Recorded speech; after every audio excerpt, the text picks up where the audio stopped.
Hello, good evening friends.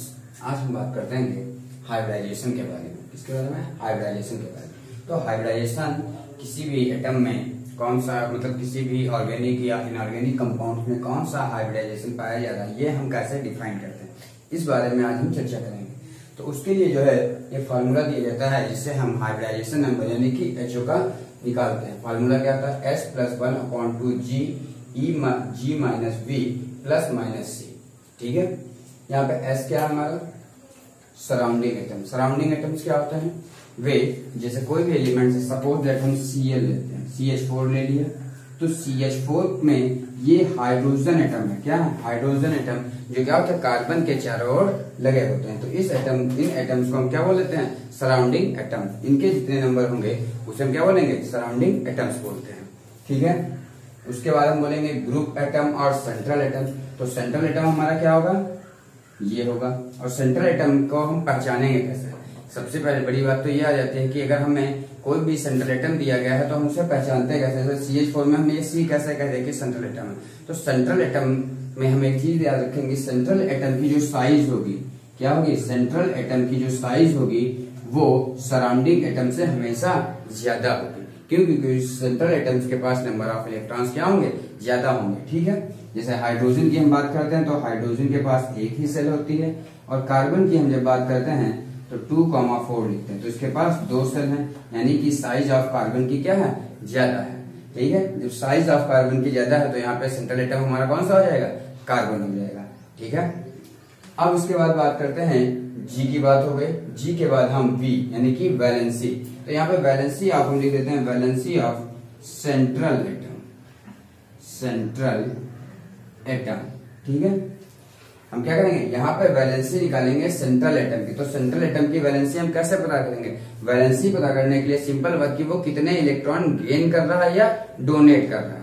अगर donor है तो वो क्या करेगा? इलेक्ट्रॉन को डोनेट करेगा, और अगर एक्सेप्टर है तो वो इलेक्ट्रॉन्स को क्या करेगा? एक्सेप्ट करेगा। तो हाइड्रोजन में मिनिमम स्टेबिलिटी हमारी कितने पे होती है? हीलियम 2 होता है, 2 पर होती है, यानी कि हाइड्रोजन क्या करता है? 1 इलेक्ट्रॉन गेन करता है। गेन करने के बाद इसके पास कितने हो जाएंगे? 2 इलेक्ट्रॉन हो जाएंगे। तो इस कारण ये कितने वैलेंसी शो करेगा? 1। या अगर हम देखें इसके पास 1 इलेक्ट्रॉन, इसको भी ये रिमूव कर देता है। रिमूव करने के बाद ये H+ में कन्वर्ट हो जाता है। तो H+ में कन्वर्ट होने, तो ये दोनों रीजन से कितनी वैलेंसी शो कर रहा है? 1। ठीक है, उसके बाद हम बात करेंगे charge of cation and anion यानी कि C। अगर किसी भी ग्रुप मतलब जो है कंपाउंड में सपोज दैट NH4 प्लस और SO4 2 माइनस दिया गया है, कैटायन यहाँ पे ये एनायन हो गया, ये कैटायन हो गया। तो कैटायन और एनायन के केस में हम क्या करेंगे? अगर हमें कैटायन दिया गया है, ठीक है, यानी कि कैटायन मीन्स निगेटिव चार्ज, ठीक है, अगर दिया गया है तो क्या करेंगे? उसमें जितने भी कैटायंस होंगे उन्हें हम ऐड कर देंगे। क्या कर देंगे? ऐड कर देंगे। और एनायंस अगर दिया यानी कि पॉजिटिव चार्ज जितने भी दिए होंगे उसमें से रिमूव कर देंगे। ठीक है, तो अब हम ये बात करेंगे कि पहले अगर हमें जैसे सराउंडिंग एटम तो हमें आसानी से पता चल जाएंगे। तो हम अगर देखते हैं कि ग्रुप एटम या सेंट्रल एटम इस तरीके से पता चल जाएगा। लेकिन अब हम ये देखेंगे कि सेंट्रल एटम की वैलेंसी क्या है। वैलेंसी का हम डिस्क्रिप्शन मतलब वैलेंसी हम कैसे निकालेंगे? तो सपोज दैट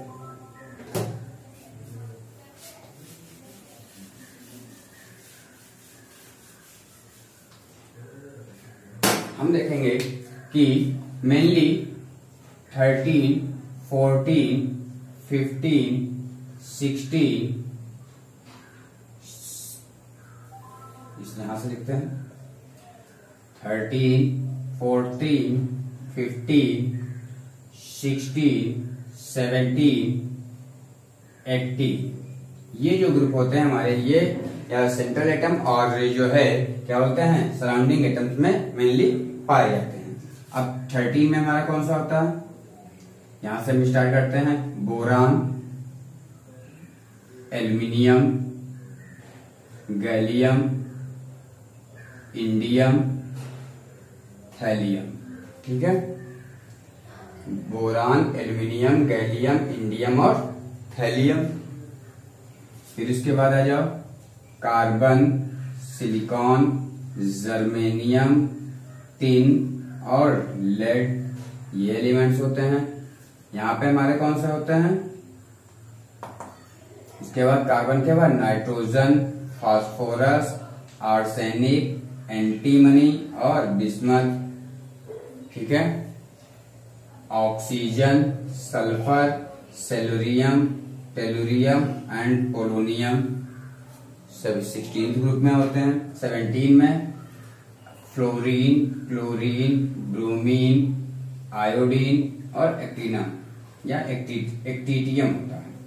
एक्टिटियम यहाँ पे हम बात करते हैं। तो ये हमारे हाइब्रिडाइजेशंस को शो करते हैं और इनमें जो है सिर्फ हमारा ज़ेनॉन क्या होता है, ज़ेनॉन, ठीक है, ये हमारे हाइब्रिडाइजेशन का फॉर्मेशन करता है। तो अगर हम इनकी वैलेंसी दो प्रकार से निकाल सकते हैं। तो वैलेंसी निकालने के लिए एक तो जो ये एटम्स दे रखे होते हैं, ठीक है, इससे हम क्या निकालेंगे कि सराउंडिंग जो हमारे सेंट्रल एटम है, सेंट्रल एटम की आउटर मोस्ट सेल में कितने इलेक्ट्रॉन्स हैं, क्या है, सेंट्रल एटम की आउटर मोस्ट सेल में कितने इलेक्ट्रॉन हैं, इस चीज का हम डिफाइन यहां से करेंगे, ठीक है। इस तरीके से हम क्या निकाल लेंगे, जो हमारा ग्रुप एटम है या सेंट्रल एटम है, वहां से हम क्या करेंगे, उसकी हम जी की वैल्यू जो है यहां से ये डिफाइन करेंगे। Boron, aluminium, gallium, indium, thallium दे रखा है तो वहां पे जी की वैल्यू क्या हो जाएगी, 3 हो जाएगी। कार्बन, सिलिकॉन, जर्मेनियम, टिन और लेड दे रखा है तो वहां पे जी की वैल्यू 4 हो जाएगी। नाइट्रोजन, फास्फोरस, आर्सेनिक, एंटीमनी और बिस्मथ दे रखा है तो वहां पे जी की वैल्यू 5 हो जाएगी।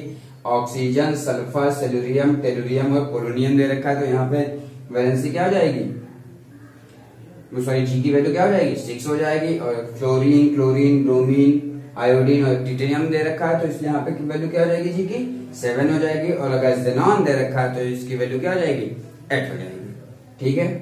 अब ये तो बात हो गई हमारी जी की वैल्यू हमने डिफाइन कर ली। अब जी की वैल्यू के बाद हम वी की वैल्यू कैसे डिफाइन करेंगे। तो देखो अगर हम इसे हमें ये भी तो लिखते हैं, 3rd A group element, 4th A group element, 5th A group element, 6th A group element, 7 A group element and इन्हें हम बोलते हैं 0 ग्रुप। क्या बोलते हैं, 0 ग्रुप, ठीक है, 0 ग्रुप। तो अब इसकी वैलेंसी हम कैसे निकालेंगे, इसमें हम कितने जोड़ें, तो इसकी वैलेंसी कितनी हो जाएगी, इसकी वैलेंसी भी 3 रहेगी। जो हमारे 3rd ए होते हैं इनकी वैलेंसी कितनी होती है, वैलेंसी हम यहाँ पे यहीं पे लिखे दे रहे हैं, यहाँ पे इनकी वैलेंसी हो जाएगी, ठीक है, इनकी जो वैलेंसी हो जाएगी हमारी कितनी हो जाएगी, 3, ठीक है। कार्बन फैमिली की वैलेंसी हो जाएगी 4, नाइट्रोजन फैमिली की होती है 3, ठीक है, और ऑक्सीजन फैमिली की होती है 2 मैक्सिमम और यहाँ पे होती है 1 और इनकी होती है 0। तो ये वैलेंसी हम याद रखेंगे, ठीक है, कि अगर 13 के हैं तो इनके वैलेंसी 3, यहाँ पे कितनी हो जाएगी 4, फिर 3, फिर 2, फिर 1, ठीक है। ये हम वैलेंसी याद रखेंगे। यहां से हमने क्या निकाल लिया, किसकी वैल्यू निकाल ली है, ये जो वैल्यू हो गई हमारी G इक्वल टू ये वैल्यू हो जाएगी हमारी, और V इक्वल टू हमारा क्या हो जाएगा, V इक्वल टू हम इस तरीके से निकाल लेंगे, 3, 4, 3, 2, 1, ठीक है। अब हमारे पास क्या हो गया, G फॉर्म हो गया, V फॉर्म हो गया और Sp फॉर्म हो गया। अब इसके बाद हमारे पास क्या बचा, कैटायन और एनायन। तो कैटायन का मतलब जो होता है क्या, कैटायन मीन्स, कैटायन क्या होता है हमारे पॉजिटिवली चार्ज होते हैं, निगेटिव चार्ज होते हैं, ठीक है। कैटायन निगेटिव चार्ज और एनायन पॉजिटिव चार्ज होते हैं। अगर ये प्रेजेंट है तो इन्हें हम ऐड करेंगे और अगर ये प्रेजेंट है तो इन्हें हम रिमूव करेंगे या सब्सट्रैक्ट करेंगे, ठीक है, सब्सट्रैक्ट कर देंगे, ठीक है, क्लियर है। अगर पॉजिटिव चार्ज प्रेजेंट है तो ऐड क्या करेंगे, रिमूव करेंगे या सब्सट्रैक्ट कर देंगे, और निगेटिव चार्ज प्रेजेंट है तो क्या करेंगे, ऐड कर देंगे, जितने भी होंगे। तो ये एक बेस तैयार हो गया हमारा आईपीएस ही कह रहे हैं, हाइब्रिडाइजेशन डिफाइन करने का। अब कोई भी कंपाउंड अगर हमें दिया गया है तो हम उसका हाइब्रिडाइजेशन डिफाइन कैसे करेंगे, है कि नहीं। ये हमें फार्मूला दे दिया गया है तो इस फार्मूले के बेस पर हम क्या करेंगे, उसकी हम हाइब्रिडाइजेशन को डिफाइंड कैसे करेंगे। ठीक है, बात करते हैं एक एग्जांपल्स देखते हुए। एग्जांपल्स को बताने से पहले हम एक बात और बताएंगे कि हाइब्रिडाइजेशन नंबर के आधार पे हम कैसे बताएंगे कि वो sp हाइब्रिडाइज्ड ऑर्बिटल शो कर, sp हाइब्रिडाइजेशन शो कर रहा है, sp2 शो कर रहा है, sp3 शो कर रहा है। अब देखो यहां पे हम लिख देते हैं पहले HO मतलब हाइब्रिडाइजेशन नंबर, और यहाँ पे लिख देते हैं उसकी हाइब्रिडाइजेशन क्या। ठीक है, यहाँ पे लिखे दे रहे हैं हाइब्रिडाइजेशन। अगर हाइब्रिडाइजेशन नंबर आता है 2, क्या आता है, अगर हाइब्रिडाइजेशन नंबर किसी भी कंपाउंड में आ रहा है 2, तो वो शो करेगा sp हाइब्रिड। कैसे शो करेगा, sp हाइब्रिडाइजेशन।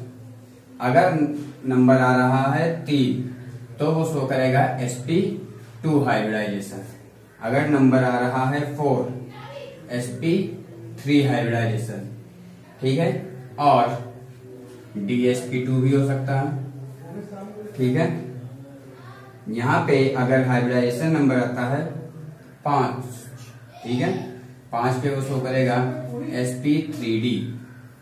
ठीक है, अगर हाइब्रिडाइजेशन नंबर आता है 6, तो sp3d2, और हाइब्रिडाइजेशन नंबर आता है 7, तो वो शो करेगा sp3d3। ठीक है, तो ये हमारे हाइब्रिडाइजेशन हैं जो मेनली हमारे एग्जाम्स में क्या होते हैं, पूछे जाते हैं।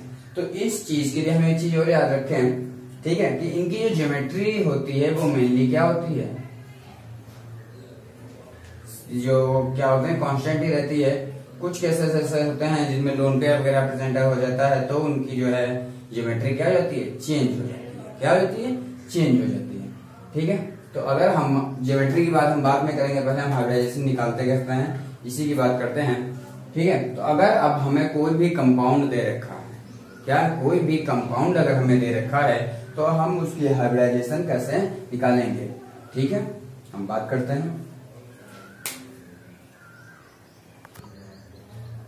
क्या करते हैं, इस फॉर्मूले को हम फिर से लिख लेते हैं। ठीक है, इस फार्मूले के थ्रू ही हम एग्जांपल्स को बताते हुए चलेंगे। तो अब देखो, सबसे पहले अगर हम बात करते हैं, ये इतना जो एरिया दे रखा है, जिसे हम एस से डिफाइन किया गया, ये शो करता है बॉन्ड पेयर। किस चीज को, बॉन्ड पेयर को, कि मतलब जो हमारे सिंगल बॉन्ड, डबल बॉन्ड या ट्रिपल बॉन्ड बने हुए हैं, वो इलेक्ट्रॉन्स कौन कौन से हैं, ये बॉन्डेड इलेक्ट्रॉन्स के बारे में बताएगा। और ये जो इतना एरिया है, ये एरिया डिफाइन करता है हमारे पास लोन पेयर के बारे में। किसके बारे में, लोन पेयर के बारे में। ठीक है, कि क्या होता है कि उस एटम्स के पास कितने लोन पेयर बचे, जो नंबर यहाँ पर आएगा वही नंबर वहां पे क्या होगा, उसके लोन पेयर का होगा। ठीक है, अगर 1 आता है तो 1 लोन पेयर, 2 आता है तो 2 लोन पेयर।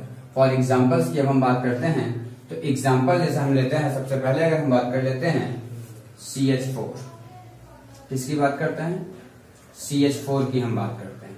तो CH4 में हमारे पास जो है सेंट्रल एटम कौन सा हो जाएगा, C हो जाएगा हमारे पास सेंट्रल एटम। ठीक है, सराउंडिंग एटम इसके पास कितने हैं, 4 हैं।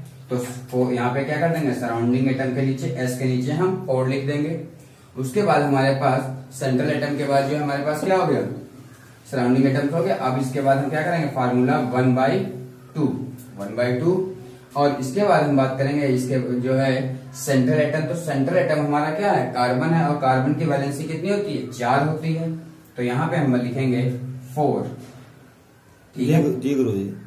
अब उसके बाद हम देखेंगे तो इसकी वैलेंसी कितनी हो गई, 4। फोर्थ ग्रुप का एलिमेंट्स है, वैलेंसी कितनी हो जाएगी, 4। कैटायन एनायन चार्ज प्रेजेंट है, तो हम उन्हें क्या कर देंगे, डिक्लाइन कर देंगे या निग्लेक्ट कर देंगे। और निग्लेक्ट करने के बाद जो हम निकालेंगे, यहाँ पे क्या आ जाएगा, 4 + 1/2। 4 - 4 कितना आ जाएगा, 0। तो 0 × 1/2 कितना हो जाएगा, 0, यानी कि 4 आंसर। हाइब्रिडाइजेशन नंबर कितना आ जाएगा, 4। जब हाइब्रिडाइजेशन नंबर 4 आएगा तो उसकी हाइब्रिडाइजेशन क्या हो जाएगी, sp3। Hybridization = sp3। Any problem, no sir.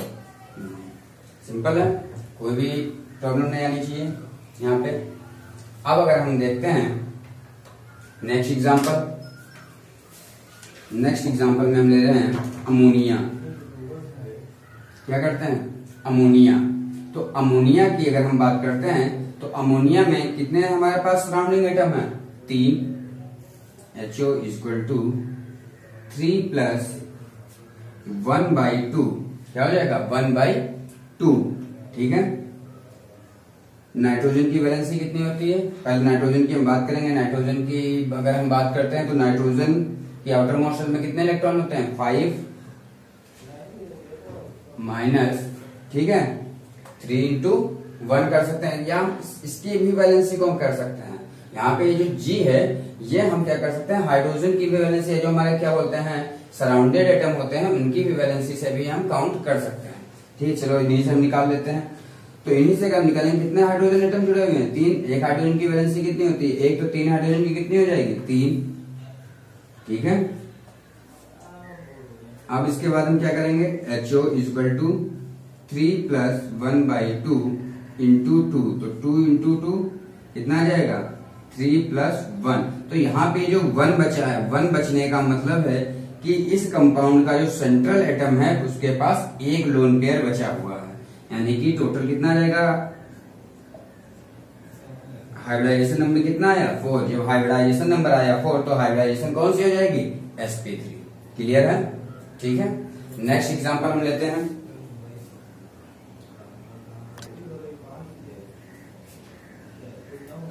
Next example हम लेते हैं CO2।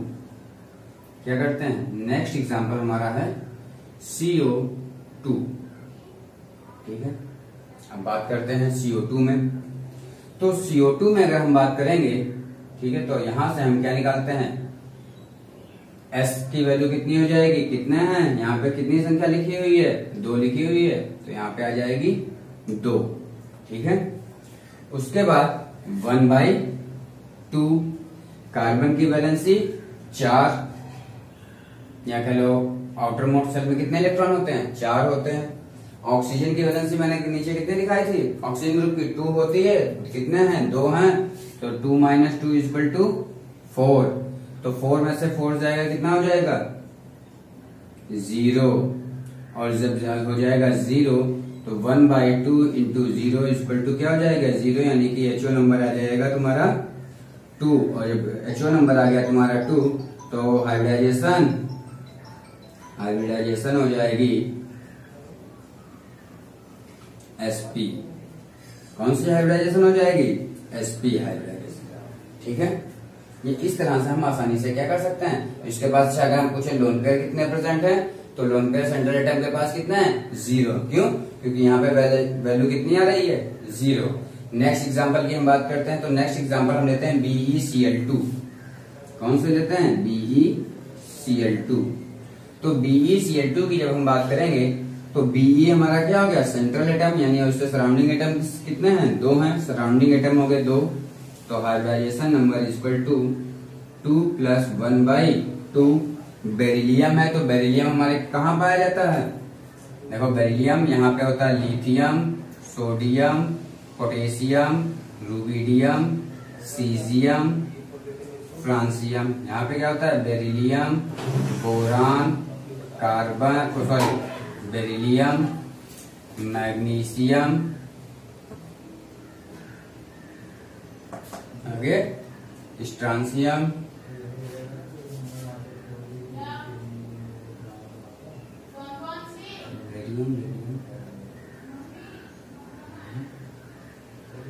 Calcium, strontium, barium and radium. ठीक है। यहाँ पे हाइड्रोजन भी होता है, ये फर्स्ट ए ग्रुप के हैं, ये सेकेंड ए ग्रुप के हैं। तो इनकी आउटर मोस्ट शेल में कितने इलेक्ट्रॉन होगा? 1 और 2 की वैलेंसी भी कितनी होगी? 1 और 2। और इसके जो अगर हम S निकालेंगे तो S के लिए भी यहाँ पे क्या जाएगा? ये पहला ग्रुप होता है, ये दूसरा होता है। यहाँ से हम S की G की वैल्यू यहाँ से निकालेंगे तो वो भी आएगी 1, 2, और B की भी वैल्यू 1 और 2 भी आएगी। ठीक है। तो यहाँ पे Be है, तो Be के लिए क्या हो जाएगी? 2।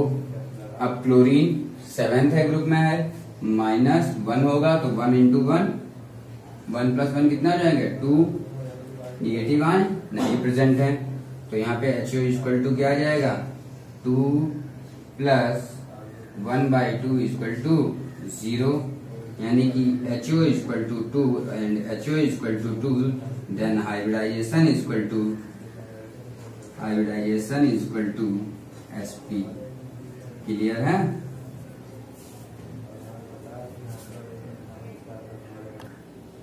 नेक्स्ट एग्जांपल की हम बात करते हैं, तो नेक्स्ट एग्जांपल हम लेते हैं AlCl3।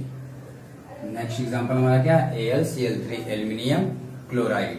तो इसमें हमारा central metal Cl, surrounding atom Cl, कितने हैं 3 हैं, तो HO equal to 3 plus 1/2 aluminium की आउटर मोर्सल में 3 माइनस Cl की 1 और 3 कितने हो जाएंगे 3 Cl हो जाएंगे, 1 Cl की 1, 3 Cl की 3, ठीक है। तो 3 माइनस 3 इक्वल टू 0, यानी कि 3 प्लस क्या आ जाएगा 0 equal to 3, HO equal to 3, then hybridization equal to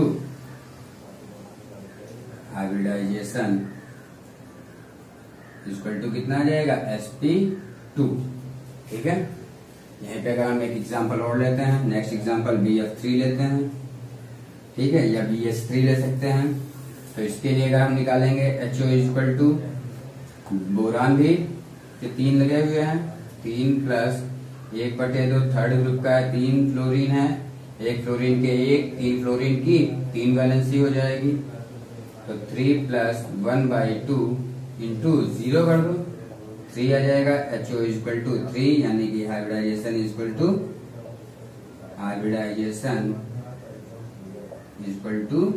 sp2, ठीक है। हाइब्रिडाइजेशन इक्वल टू क्या हो जाएगा sp2 हो जाएगा, ठीक है। ये sp के थे, वो sp2 के थे, sp3 के ऑलरेडी बता चुके हैं कौन कौन से, अमोनिया का और मेथेन का, ठीक है। नेक्स्ट एग्जांपल हम लेते हैं PCl5। कौन सा PCl5, यानी कि फास्फोरस पेंटाक्लोराइड। अब हमें इसमें क्या करना है हाइब्रिडाइजेशन का पता लगाना। तो इसमें अगर हम हाइब्रिडाइजेशन का पता लगाएंगे तो हाइब्रिडाइजेशन नंबर हम डिफाइन करेंगे। तो हाइब्रिडाइजेशन नंबर डिफाइन करने के लिए हम क्या करेंगे, इसमें कितने लगे हुए हैं 5, ये 5 लगे हुए हैं, तो यहाँ पे क्या लिख देंगे 5। यस, हमारा सराउंडिंग एटम कितना है 5 है, ठीक है। सराउंडिंग एटम 5 हो गए। अब उसके बाद फास्फोरस की वैलेंसी कितनी होती है 5 होती है। नहीं, फास्फोरस की आउटर मोस्ट सेल में 5 इलेक्ट्रॉन पाए जाते हैं, ठीक है। वैलेंसी भी हम 5 कर सकते हैं, तो यहाँ पे हम ले आएंगे 5। Cl की वैलेंसी कितनी होती है 1, कितने Cl लगे हुए हैं 5, तो 5 माइनस 5 इक्वल टू कितना हो जाएगा 0, यानी कि 5 प्लस 1/2 इंटू 0 इक्वल टू 5। तो HO अगर आ गया हमारा 5, देन हाइब्रिडाइजेशन इक्वल टू क्या हो जाएगा sp3d या dsp3, ठीक है, dsp3 या sp3d, इस तरीके से हम बता सकते हैं sp3d। अगर हम उसके बाद एग्जांपल लेते हैं SbCl5, क्या है Sb हमारा क्या होता है एंटीमनी पेंटाक्लोराइड। तो एंटीमनी पेंटाक्लोराइड में भी अगर हम निकालेंगे तो नाइट्रोजन, फास्फोरस, आर्सेनिक, एंटीमनी, यानी कि आउटर मोस्ट सेल में 5 इलेक्ट्रॉन और 5 इलेक्ट्रॉन को 5 हमारे पास सराउंडिंग एटम भी कितने हैं 5 हैं, 5 प्लस 1/2 और 5, 1 क्लोरीन की वैलेंसी 1, 5 की 5 हो जाएगी, ठीक है। तो यहाँ पे भी ये कट पिट के कितना आ जाएगा देखो 1/2 इंटू 0 यानी कि 5, और जब आ गया HO equal to 5, then hybridization equal to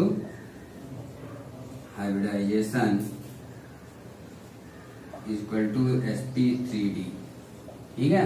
कैसे हो जाएगी sp3d। नेक्स्ट हम लेते हैं एग्जांपल SF6। तो SF6 में हम देखो कितने हमारे पास सराउंडिंग एटम 6 हैं, तो क्या हो जाएगा 6 प्लस 1/2 सल्फर के आउटर मोस्ट शेल में 6 इलेक्ट्रॉन, एक फ्लोरीन की वैलेंसी 1, 6 फ्लोरीन की 6, तो कितना आ जाएगा HO इक्वल टू, तो HO इक्वल टू यहाँ पे आएगा 6 प्लस 1/2 इंटू 0 इक्वल टू 6। ठीक है, तो HO इक्वल टू क्या आ जाएगा 6, HO इक्वल टू 6, यानी कि हाइब्रिडाइजेशन इक्वल टू sp3d2, क्या हो जाएगा sp3d2। ठीक है, उसके बाद हम लेते हैं सेलुरियम हेक्साफ्लोराइड ले लेते हैं, सेलुरियम हेक्साफ्लोराइड। तो सेलुरियम भी हमारा क्या है, oxygen, sulphur, selenium, tellurium and polonium, यानी कि इसके लिए अगर हम HO निकालेंगे तो हमारे पास सराउंडिंग एटम कितने हैं 6 प्लस 1/2 आउटर मोस्ट शेल में 6 इलेक्ट्रॉन माइनस एक की वैलेंसी 1, 6 की 6 इक्वल टू क्या आ जाएगा 0 कैंसिल होके, यानी कि कैंसिल होके जब आ जाएगा 0, यहाँ पे भी 6, HO इक्वल टू 6 हो जाएगा। जब HO इक्वल टू 6 हो जाएगा तो हाइब्रिडाइजेशन क्या हो जाएगी हमारी, हाइब्रिडाइजेशन इक्वल टू क्या हो जाएगा sp3d2। ठीक है, नेक्स्ट एग्जांपल हम एक लेते हैं,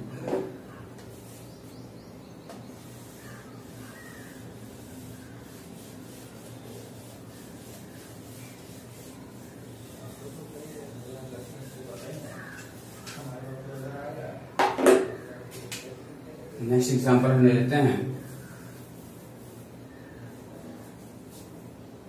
IF7।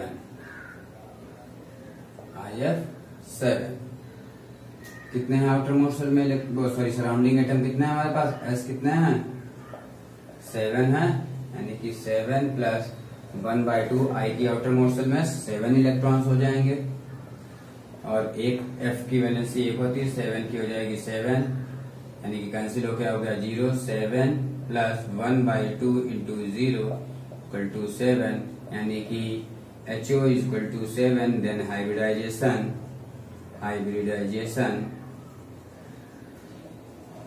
इक्वल टू कितना आ जाएगा sp3d3। ठीक है, अब ये तो जो हमारे थे जिनमें लोन पेयर या बॉन्ड पेयर या पेयर प्रेजेंट नहीं थे। ठीक है, अगर देखो कभी कभी क्या था, हमने बताया कैटायन और एनायंस वाले भी होते, तो एक एग्जांपल हम कैटायन और एनायन का भी बता देते हैं। तो कैटायंस में अगर हम जो लेते हैं या एनायंस में लेते हैं, तो आयंस में हम फर्स्ट एग्जांपल लिए दे रहे हैं NH4 प्लस। ठीक है, NH4 प्लस। अब जो इसके पास सराउंडिंग एटम कितने हैं 4, तो इसके लिए अगर हम निकालेंगे HO इक्वल टू 4 प्लस 1/2, क्या हो जाएगा 4 प्लस 1/2। नाइट्रोजन की आउटर मोस्ट शेल में 5 इलेक्ट्रॉन होते हैं, 4 यहाँ पे कितने हैं 4 हैं, एक हाइड्रोजन की वैलेंसी 1 होती है, तो 4 की कितनी हो जाएगी 4 हो जाएगी। ठीक है, अब हमने बताया था कि अगर वहां पर पॉजिटिव चार्ज प्रेजेंट है तो क्या करेंगे, पॉजिटिव चार्ज का मतलब क्या होता है, इलेक्ट्रॉन को वो डोनेट कर रहा है, डोनेट कर रहा है नहीं, इलेक्ट्रॉन को निकाल रहा है। तो इलेक्ट्रॉन मान लो उसके पास 10 थे, एक निकल गया, कितने बचे 11, 11 बचेंगे, 10 थे एक निकल गया, 11 बचेंगे, 9 बचेंगे। ठीक है, तो यहाँ पे क्या आ जाएगा माइनस, पॉजिटिव में क्या होगा डोनेट कर रहा है तो कमी हो जाएगी। ठीक है, तो 4 माइनस का 4 माइनस का 1 मिलकर क्या करेंगे माइनस का 5 बना देंगे, और जब माइनस का 5 बना देंगे sp3 ही आएगा, तो यहाँ पे क्या हो जाएगा 0 हो जाएगा, और जब ये 0 हो जाएगा तो 1/2 इंटू 0 यानी कि 4, तो HO equal to 4, then HO equal to 4, then hybridization equal to क्या आ जाएगा sp3। ठीक है, और एक एग्जांपल हम ये तो पॉजिटिव चार्ज का हो गया, एक नेगेटिव आयन का हम एग्जांपल लेते हैं। तो नेगेटिव आयन के एग्जांपल में हम ले लेते हैं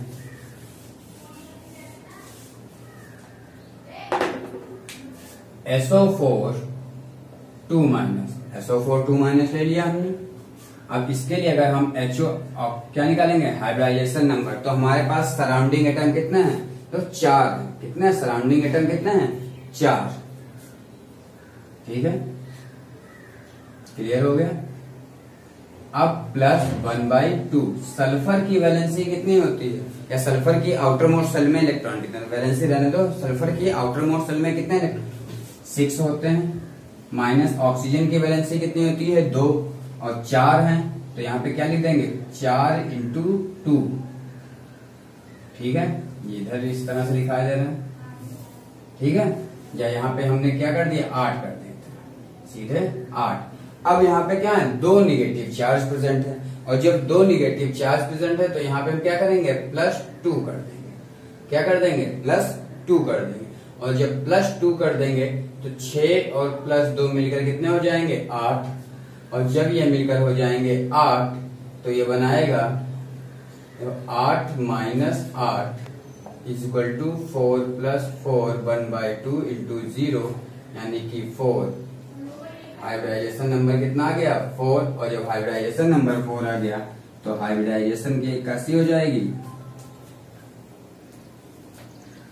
sp3।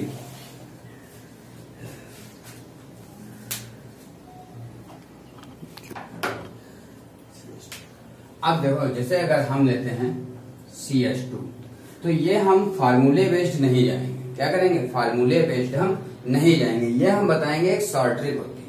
तो शॉर्ट ट्रिक से हम जो है हाइब्रिडाइजेशन को कैसे निकालते हैं। ठीक है, अब देखो इसमें जो है सल्फर की आउटर मोस्ट सेल में कितने इलेक्ट्रॉन होते हैं 6 होते हैं। ठीक है, और कार्बन की आउटर मोस्ट सेल में कितने इलेक्ट्रॉन होते हैं 4 होते हैं। अब यहाँ पे इसे हम जरा डिवाइड कर देते हैं। हमने क्या कर दिया CSS। ठीक है, 4 6 6। ठीक है, इन तीनों को हमने क्या कर दिया ऐड कर दिया। ऐड करने पर कितना आ गया 16। कितना आ गया 16। अब एक बात याद रखेंगे, अगर 1 से लेकर 8 तक की बात की जाए, कहां पर 1 to 8 की अगर संख्या आए तो हम उसे डिवाइड करेंगे 2 से। कितने से 2 से। अगर मोर देन 8 है, क्या है 8 से ज्यादा है, तो हम उसे डिवाइड करेंगे 8 से। क्यों? क्योंकि स्टेबिलिटी कितने अष्टक कितने में पूरा होता है 8 इलेक्ट्रॉनों से अष्टक पूरा होता है, और मिनिमम स्टेबिलिटी कितने पर होती है 2 पे होती है हीलियम के लिए। तो इसलिए अगर 8 से कम है तो डिवाइड करेंगे 2 से, और अगर 8 से ज्यादा है तो डिवाइड करेंगे 8 से। तो अब यहाँ पे आ गया 16 बटे क्या लिखेंगे 8। तो नंबर कितना आ गया 2। कितना आ गया 2। अब हाइब्रिडाइजेशन नंबर आ गया 2, तो हाइब्रिडाइजेशन कौन सी हो जाएगी sp हो जाएगी। सिंपल है ना। अब इसके बाद अगर हम एक एग्जांपल ले लेते हैं NO3-। अगर हमें दिया रखा है NO3-, तो नाइट्रोजन की आउटर मोस्ट सेल में कितने इलेक्ट्रॉन होते हैं 5। इसे भी पहले हम क्या करें ब्रेक कर दो। चलो ब्रेक कर दिया। ब्रेक करने के बाद हमने लिखा यहाँ पे नाइट्रोजन के NOOO, तो नाइट्रोजन के नीचे कितने हो गए 5 + 6 + 6 + 6। ठीक है, और +1 भी लिख दो। 1 क्यों? क्योंकि निगेटिव चार्ज प्रेजेंट है, तो निगेटिव चार्ज प्रेजेंट का मतलब उसने इलेक्ट्रॉन को गेन किया, और जब गेन किया तो उसके पास इलेक्ट्रॉन आ गया। तो यहाँ से अगर हम हाइब्रिडाइजेशन नंबर निकालेंगे तो कितना आ जाएगा 5 और 6 11, 11 और 6 17, 17 और 6 23 और 1 24 बटे कितने करेंगे 8, क्योंकि मोर देन 8 है। तो कितना आ जाएगा कितना आएगा 8 × 24 यानी कि 3। और जब 3 आ गया तो हाइब्रिडाइजेशन क्या हो जाएगी हाइब्रिडाइजेशन = sp2। तो अगर इस प्रकार से अगर हम CH4 का निकाल लें तो CH4 को हम डिवाइड कर दें 4 भागों में, C H H और H, इसके पास 4 + 1 + 1 और +1, तो मिलकर कितना हो जाएगा 8। एक और अच्छा रहेगा इसमें 4 है। अच्छा, एक छूट गया, अगला कहाँ चला गया था पता नहीं। अब देखो कितने हो जाएंगे प्लस 1 मिलकर कितने हो जाएंगे? 8 हो जाएंगे। 8 को हम डिवाइड, जब हमने क्या बताया कि जब 1 to 8 होगा तो डिवाइड कहाँ से करेंगे? 2 से। तो 2 चक्कू 8, जब 2 चक्कू 8, HO कितना आ गया हमारा? 4। तो हमारा जो है हाइब्रिडाइजेशन क्या हो जाएगी? Hybridization is equal to sp3। ये हो जाएगा शॉर्ट ट्रिक में। ये शॉर्ट ट्रिक है और वो फार्मूले बेस्ड थी। अब जो इन दोनों में से तुम्हें सही लगे वो कर लेना। अगर कभी देखो ऐसा हो जाए कि मान लो 26 आ गया, कितना आ गया? 26 आ गया। तो 26 आ गया, 28 आ गया, 30 आ गया, तो अगर हम उसे 8 से डिवाइड करेंगे तो 8 से डिवाइड करेंगे तो 8 3 24 हो जाएगा। 2 बचेगा, जो ये 2 बचेगा उसे हम काउंट सीधे काउंट नहीं करेंगे। जैसे 26 को हम इस तरीके से क्या करेंगे? 8 से पहले डिवाइड किया तो 8 3 24, कितना बचा? 2। इस 2 को हम 2 से डिवाइड कर देंगे। क्या करेंगे? क्योंकि ये नंबर लेस देन 8 हो गया ना, जब लेस देन 8 हो गया तो 2 एकम 2 हो जाएगा, 2 1 जा 2, और फिर इन दोनों को ऐड कर देंगे तो 4 आ जाएगा। तो इस तरीके से अगर बीच में कभी मोर देन या लेस देन जो है 8 पड़ता है तो हम वहां पे क्या करेंगे? जो है इस तरीके से ऐड कर देंगे। ठीक है, ओके। अगर आप लोगों को जो मेरा वीडियो अच्छा लग रहा है और अगर समझ में आता है पूरी हाइब्रिडाइजेशन, तो नेक्स्ट वीडियो में सर अगर 29 आए तब? 29 नहीं आएगा। अच्छा सर, ठीक है, कभी भी 29 नहीं आएगा, यू विल चेक। ठीक है, अगर आपको समझ में आया और अच्छे से आप एग्जांपल्स करेंगे, अगर किसी को प्रॉब्लम हो तो जो है क्या करें? कमेंट बॉक्स में करके हमें बता सकता है। और अभी इसमें इनकी ज्योमेट्री और एंगल्स के बारे में रहेगा, तो इसका जो पार्ट जब नेक्स्ट वीडियो बनाएंगे तो उसमें हम इनकी ज्योमेट्री के ही बारे में बताएंगे। तब तक के लिए बाय।